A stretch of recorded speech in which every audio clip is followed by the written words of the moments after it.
ইলামবাজারে একগুচ্ছ প্রকল্পের উদ্বোধন ও শিলান্যাস করে বীরভূম ছাড়লেন মুখ্যমন্ত্রী। মঙ্গলবার দুপুরে বীরভূমের ইলামবাজারে ছিল মুখ্যমন্ত্রী মমতা বন্দ্যোপাধ্যায়ের তৃতীয় দিনের সফরসূচি। আর সেই সফরসূচিতেই ইলামবাজারের রাইস মিলের মাঠে আয়োজিত প্রশাসনিক সভা, সেই সভা মঞ্চ থেকেই মুখ্যমন্ত্রী মমতা বন্দ্যোপাধ্যায় একগুচ্ছ প্রকল্পের উদ্বোধন ও শিলান্যাস করেন জেলার সমস্ত আধিকারিকদের নিয়ে। এমনকি বেশ কিছু জনকে সরকারি অনুদানপত্র তুলে দিয়ে মুখ্যমন্ত্রী মমতা বন্দ্যোপাধ্যায় বক্তব্য রাখতে গিয়ে ফের বিরোধীদের একযোগে নিশানা করলেন। কেন্দ্রীয় বঞ্চনার প্রতি সরব হয়ে মমতা বন্দ্যোপাধ্যায় বলেন, স্বরাষ্ট্রমন্ত্রীর নির্দেশে খুব অত্যাচার হচ্ছে। অসম, দিল্লি, উত্তরপ্রদেশ, রাজস্থান, হরিয়ানা, যেখানে যেখানে বিজেপির সরকার আছে সেখানে বাংলার পরিযায়ী শ্রমিকদের উপর অত্যাচার হচ্ছে। জোর করে ডিটেনশন ক্যাম্পে ঢোকানো হচ্ছে, পরিযায়ী শ্রমিকদের থানায় থানায় ঘোরানো হচ্ছে। আমি এর প্রতিবাদ করেছিলাম। নির্বাচন কমিশনের SIR এর বিরুদ্ধে তোপ দেগে মুখ্যমন্ত্রী বলেন, নতুন করে ভোটার লিস্টে নাম তোলার নামে NRC চালু করার চক্রান্ত করেছে। কারো ভোটার লিস্টে নাম বাদ গেলে প্রতিবাদ করবেন। বিজেপিকে বাংলার মানুষ সইবে না। উল্লেখ্য, প্রশাসনিক সভা থেকে এদিন 1142 কোটি টাকার প্রকল্পের শিলান্যাস করেন মুখ্যমন্ত্রী। পাশাপাশি বীরভূম থেকে পশ্চিম বর্ধমান জেলার যাতায়াতের অজয় নদের ওপর জয়দেব সেতুর উদ্বোধন করেন তিনি, যা 138 কোটি টাকা ব্যয়ে নির্মিত হয়েছে। এছাড়াও বক্রেশ্বর তাপবিদ্যুৎ কেন্দ্রে 10,000 মেগাওয়াট ক্ষমতা সম্পূর্ণ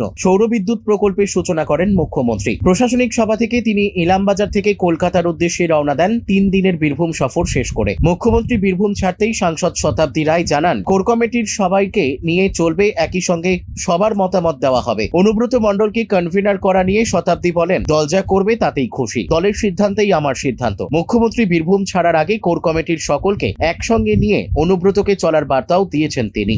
ইলামবাজার থেকে শুভদীপ গুইয়ের report, crime press Bengal news. খুব অত্যাচার হচ্ছে। স্বরাষ্ট্র মন্ত্রকের নির্দেশে আসাম, গুজরাট, মহারাষ্ট্র, রাজস্থান, উত্তরপ্রদেশ, ওড়িশা এবং দিল্লি শাসিত ডাবল ইঞ্জিন সরকার, মানে যেগুলো বিজেপির সরকার আছে, এখানে বাংলার যারা মানুষ আছেন,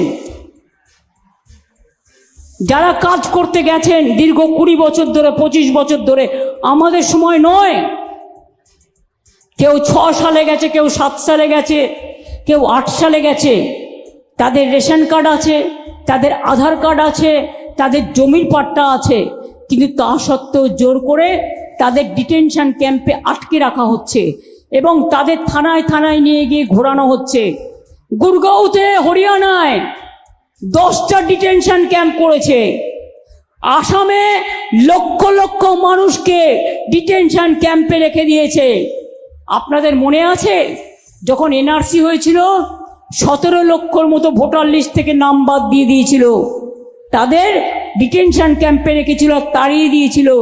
তার মধ্যে 7 লক্ষ হিন্দুও ছিল, মুসলমানও ছিল, শিখও ছিল, খ্রিস্টানও ছিল, নেপালিও ছিল। মনে রাখবেন, ভুলে যাবেন না। আজকে প্রত্যেকে ভোটার লিস্টের নাম তুলবেন নতুন করে। নতুন করে ভোটার লিস্ট তোলার নামে NRC চালু করার ব্যবস্থা করা হচ্ছে। মনে রাখবেন, বাংলায় আমরা একজনও ভোটার লিস্টের নাম তুলতে যেন বাদ না রাখি, এটা জেনুইন ভোটারদের মাথায় রাখতে হবে।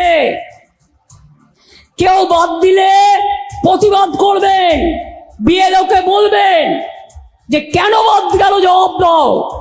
আমি জেনুইন ভোটার, আমার ভোট বাদ গেলে আমি কিন্তু ছেড়ে কথা বলবো না। এটা আমার সাংবিধানিক অধিকার, আমার গণতান্ত্রিক অধিকার। কি বলছি রে, বুঝলি, আমার গাড়ি দেখেছি 55 নম্বর। জয় বাংলা।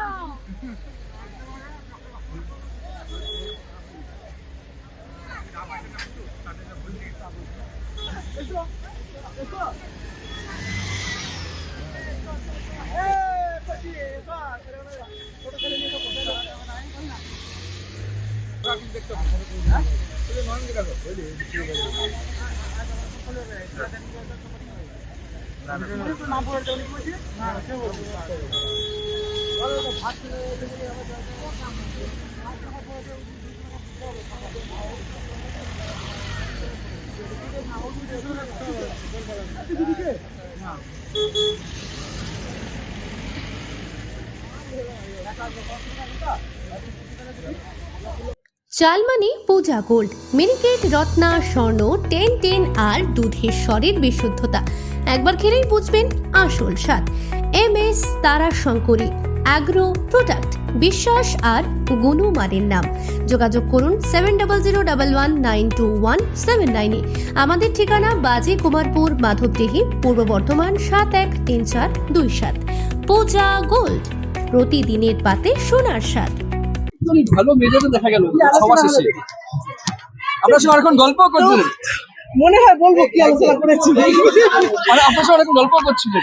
হ্যাঁ, গল্প হচ্ছিলাম, এই কথা বলছিলাম, এলাকা নিয়ে কথা হচ্ছিল, যেরকম ভাবে স্বাভাবিক কথা, সেই আলোচনাই হচ্ছিল। বলছি কনভেনার করার পর অনুব্রত মণ্ডল কি কোর কমিটির কাজ কি আরো সহজ হবে?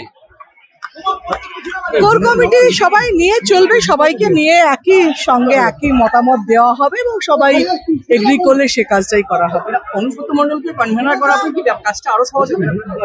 না, এবার দুজনের দায়িত্ব করলে কাজটা ডিস্ট্রিবিউট হয়ে যাবে, তার ফলে একজনের উপর দায়িত্ব না থাকলে সবাই মিলে করতে পারবে। অসুবিধা নেই। আপনি খুশি অনুব্রত মণ্ডল কনভেনার হবে? দল যা করবে, মমতা ব্যানার্জি যা করবে তাতে আমি খুশি, কারণ দল শেষ কথা, মমতা ব্যানার্জি অভিষেক বন্দ্যোপাধ্যায় শেষ কথা। সেখানে আমার মতামত, আমার খুশি হওয়া, আমার অখুশি হওয়ার ব্যাপার নয়, দলের সিদ্ধান্তে আমার সিদ্ধান্ত। বলছি প্রতিদিন কোর কমিটির যে মতবিরোধ সামনে আসছিল, এটা কি এবার কি বন্ধ হবে মনে করছেন? আমার মনে হয় না যে খুব একটা মতবিরোধ হচ্ছিল বা দেখাচ্ছিল বা আমি তো যে কদিন দেখেছি, মানে যে কদিন আমি অ্যাটেন্ড করেছি, আমি কিন্তু বিশাল মতবিরোধ দেখিনি। সবাই তো এগ্রি করে নিত, যে কোনো কারণে এগ্রি করতো। তো আরো এখন আরো সহজ হবে। শেষে কি বলে গেলেন অনুব্রত মণ্ডলকে? মমতা ব্যানার্জি কি বলে গেলেন? এটাই, সবাই একসঙ্গে চলবে, সবাই একসঙ্গে ভালো করে কাজ করবে। তোমার আমার সকলেরই একটাই পছন্দ, মাদার্স চয়েস। ঘরে সুগন্ধি ভাত, প্রতিদিনের রান্নায় নিখুঁত স্বাদ, চাই উন্নত মানের চাল। তাহলে আর দেরি কেন? আজই যোগাযোগ করুন ধনরাজ অ্যাগ্রো ইন্ডাস্ট্রিজ প্রাইভেট লিমিটেডে। আমরা আনি আপনার টেবিলে খাঁটি ও মানসম্মত চাল মাদার্স চয়েস নামে। একবার ব্যবহার করুন, আর ফিরে তাকাতে হবে না। বিশ্বাসী গোড়া, গুণগত মানে সেরা। মাদার্স চয়েস, মা যেমন চান চাল তেমনই। যোগাযোগের জন্য এখনই কল করুন 8509752023 এই নম্বরে। মাদার্স চয়েস শুধুই সেরা নয়, সবার প্রথম পছন্দ।